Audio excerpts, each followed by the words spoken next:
man. You're so beautiful. Oh, thank you so much. And you're so handsome, Bong. Thank you. Ay! Kailangan ko yung mic.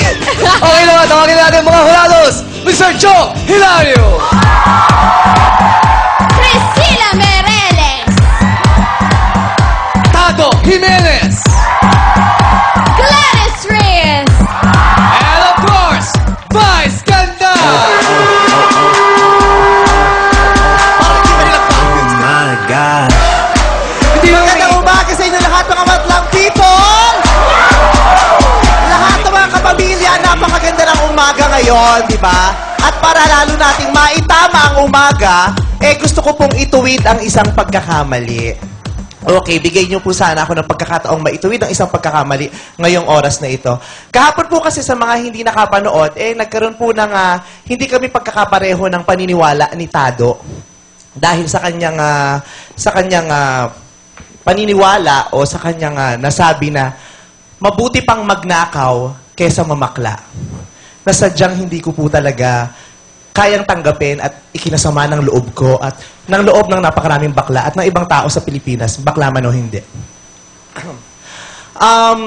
Para po sa akin, hanggang ngayon po ay naninindigan ako na kailanman ay hindi magiging tama at hindi magiging mabuti ang pagnanakaw.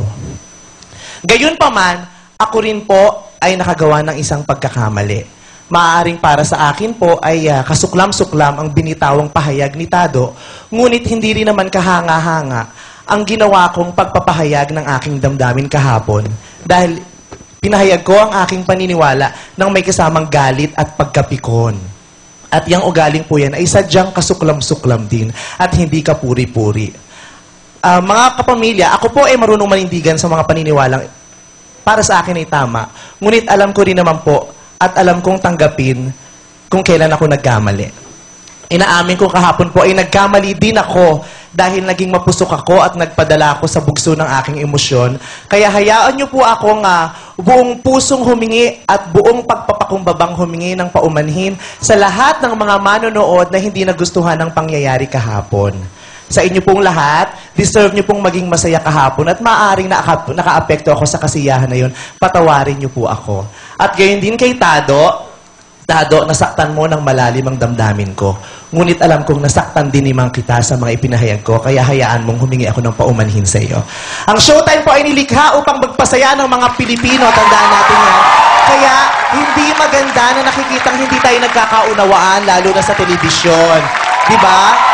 Inaamin ko po, nagkamali po kami at meron po kaming natutunan sa pagkakamaling ito. Let us all learn from this mistake, from this experience.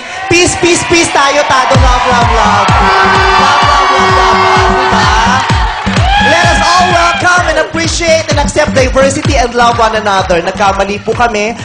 Talagang no one and nothing in this world is perfect. Sabi nga ni Ryan Seacrest, that's why pencils have erasers. So that when an error is committed, a correction can be made.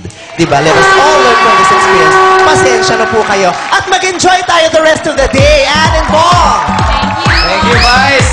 Tado, meron ka kayo sabihin? Ako naman din po, ako po si Tado Jimenez at ako po ay humihingi ng paumanhin sa mga salitang nabitawan ko na maaring nakasakit ng damdamin at naka-offend sa inyong mga manonood, partikular na sa gay society. Lalong-lalo na kay Vice Ganda. Muli po, taos puso po akong humihingi ng paumanhin. Magkasiyahan na po tayo! Showtime! Thank you.